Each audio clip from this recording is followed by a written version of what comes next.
Bonsoir à toutes et à tous, Alsace 20 est la chaîne des élections municipales en Alsace et je vous propose ce soir un nouveau débat politique, débat d'entre-deux tours consacré à la ville de Mulhouse. Il y a 3 qualifiés pour le second tour dimanche prochain.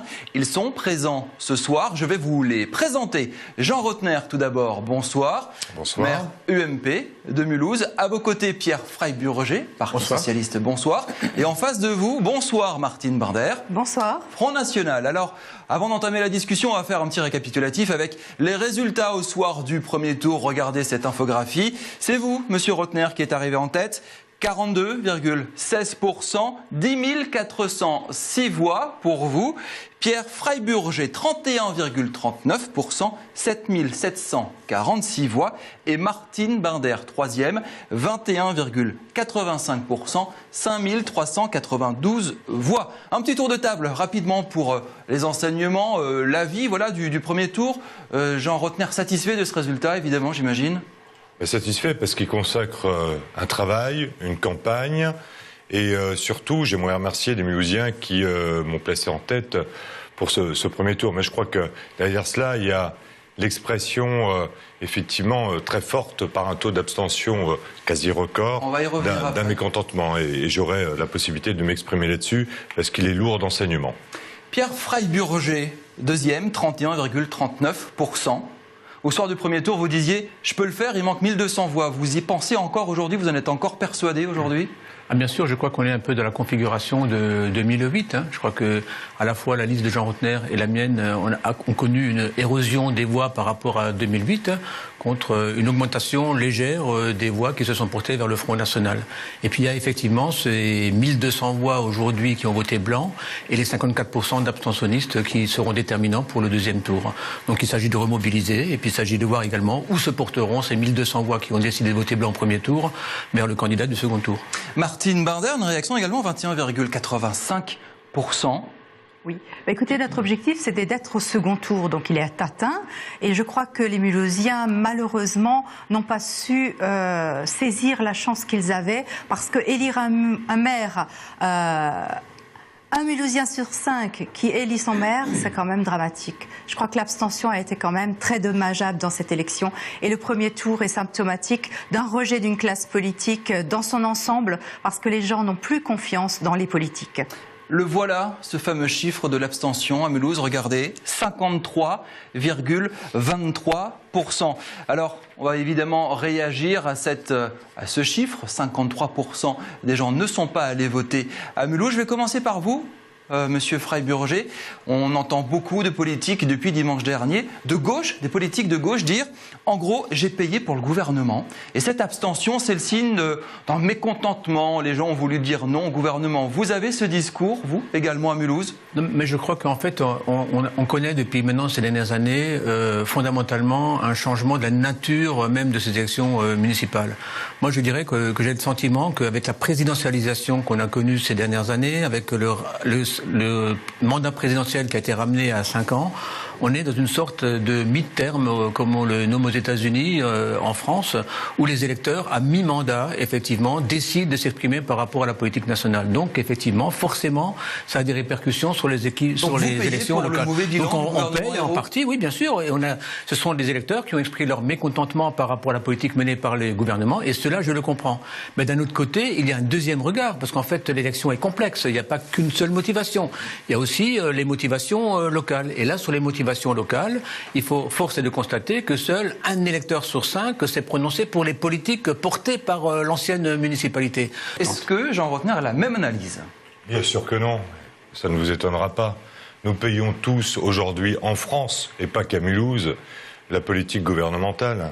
Ce qui est exprimé par les électeurs aujourd'hui, c'est un vrai mécontentement. C'est une véritable insatisfaction.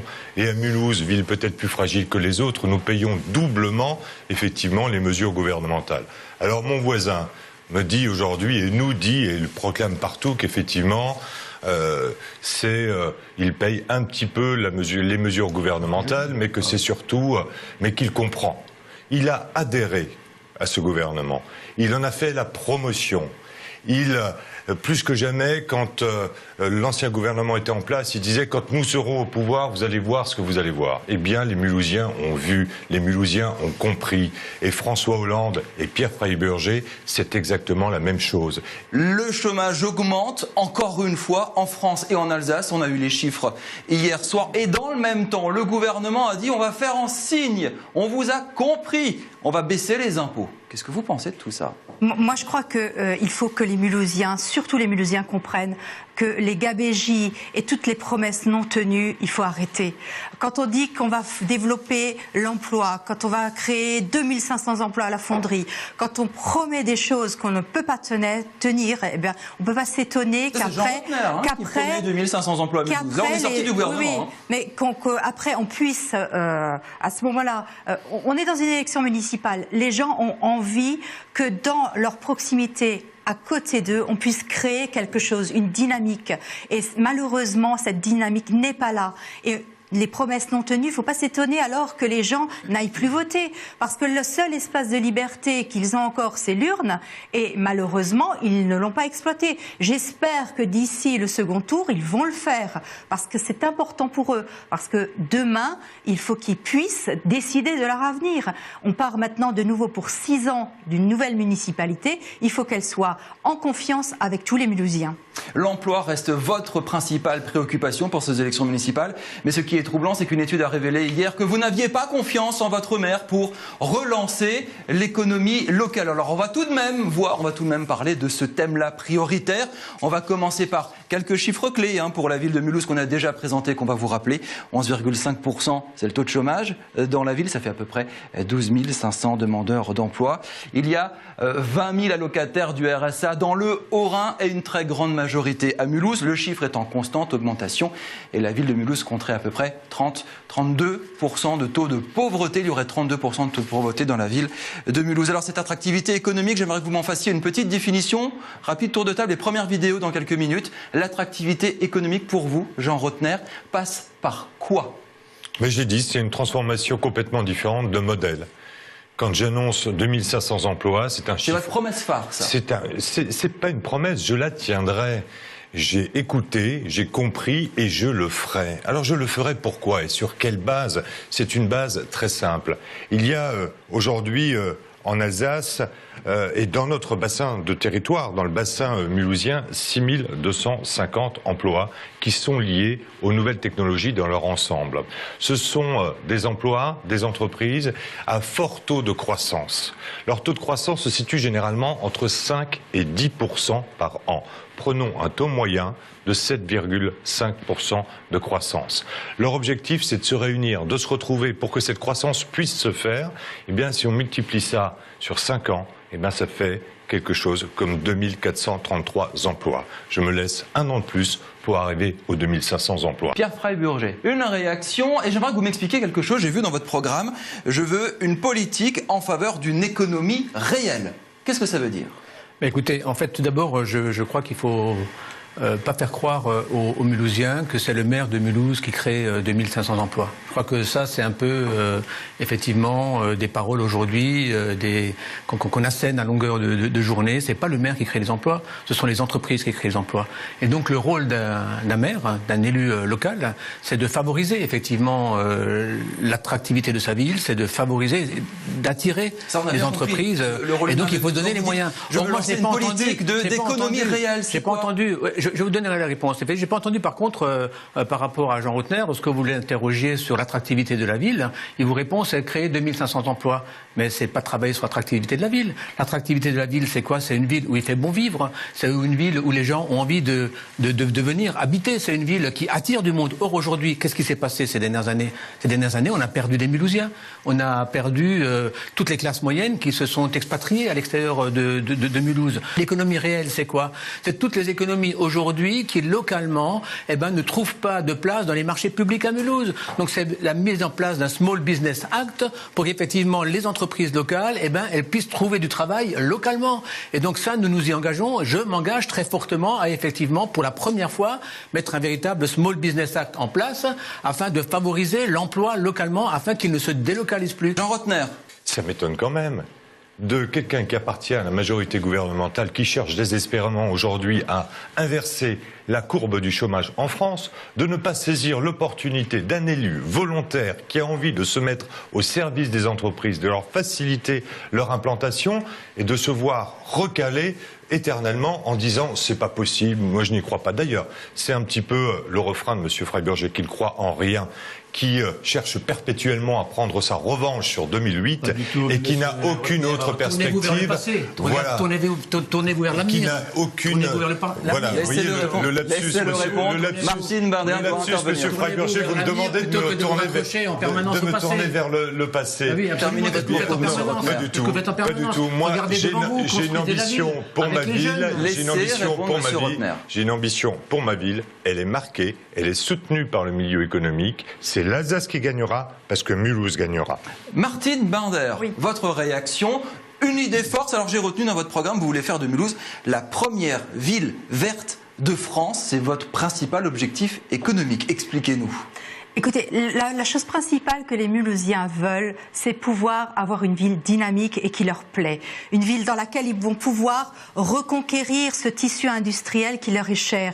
Je crois qu'il est important de dire que ce sont sur les entrepreneurs locaux que l'on pourra faire cet avenir de Mulhouse. Parce que ce ne sont pas des grandes entreprises qui vont créer des emplois. Ce sont toutes ces petites structures locales qui, elles, permettront de le faire. Demain, l'emploi à Mulhouse, ce sera ça. Pourquoi pas non plus donner des conditions favorables à tous ces petits entrepreneurs pour qu'ils soient créateurs. Ce sont ces entrepreneurs locaux qui, eux, vont favoriser la dynamique mulhousienne. Aujourd'hui, on se rend compte qu'on ne peut pas résoudre tous les problèmes mulhousiens d'un coup de balai. C'est pas possible parce que la ville se paupérise, les gens, le taux de chômage est très très important. Je crois que notre engagement, c'est un véritable pôle économique basé sur des entreprises rentables. Si je dirais que les énergies en difficulté, vous les balancez en dehors de la ville. Non, je crois que le débouché majeur dans les années à venir, ce sera dans les énergies renouvelables. Et donc, il faut pouvoir favoriser ces entreprises-là pour qu'elles viennent s'installer sur Mulhouse. Et pourquoi par exemple, dans notre programme, c'est marqué sur le site de DMC, parce que ce sont des territoires qu'il faut exploiter et intelligemment. On va passer à en reportage, en témoignage vidéo plutôt, vous le connaissez, c'est Jean-Pierre Lavielle, c'est le président de la CCI Sud Alsace-Mulhouse. Il a rencontré Émilie Jaffrat, notre reporter à Mulhouse, et il vous interpelle. Alors je vous préviens, il a une liste de commissions très importante. Vous écoutez, vous regardez et vous allez lui répondre. Dans l'aménagement des territoires des infrastructures, ici, nous avons pas mal de choses qui sont à l'état d'idées ou de projets, mais qu'il faut absolument réaliser dans les prochains temps. Alors je vais vous les énumérer. Il y a l'achèvement de la mise en 2x3 voies de l'autoroute A36, qui n'est toujours pas fait. Sur la réalisation, je parle, et en plus la réalisation de la desserte ferroviaire de l'Euro Airport, qui est très importante pour nous. Il faut aussi accélérer la finalisation de la voie sud, qui n'est toujours pas terminée. Et enfin, il faut se mobiliser particulièrement pour une meilleure desserte des zones d'activité et bassins d'emploi par les réseaux de transport en commun. Je donnerai comme exemple le parc des Collines, à mon avis, où ça pourrait se faire beaucoup mieux, ainsi que pour la valorisation des entrées de ville. Et enfin, qu'il s'engage sur la création d'un centre de conférence dans le quartier Gare. Ceci est une demande de notre part qui date déjà depuis de nombreuses années. Nous manquons d'un centre de conférence, je dirais à peu près identique à celui qui est à Colmar, au CREF, je ne sais pas si vous le connaissez, mais qui est vraiment parfait pour faire des réunions et pour communiquer. Jean-Pierre Lavielle, CCI Sud Alsace-Mulhouse. Alors pour résumer, meilleure accessibilité, meilleur transport en commun et en centre de conférence. J'ai entendu le mot engagement. On peut y aller, Jean Rotner, voilà, là-dessus. Ah bien sûr, Jean-Pierre Lavielle le sait d'ailleurs. Nous sommes déjà engagés largement sur un certain nombre de ces projets. J'ai pris quelques notes parce que les demandes sont nombreuses. Ouais, la liste de courses est longue. La mise à 2x3 voies de la 36 est déjà engagé dans le cadre du contrat de plan État-région. Merci, c'est pas la peine de m'aider, je connais mes dossiers, monsieur.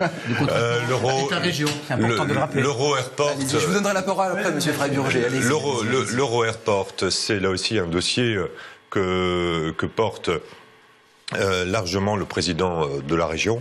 Il s'est engagé là-dessus, la liaison va se faire à l'horizon 2017-2018, nous le savons.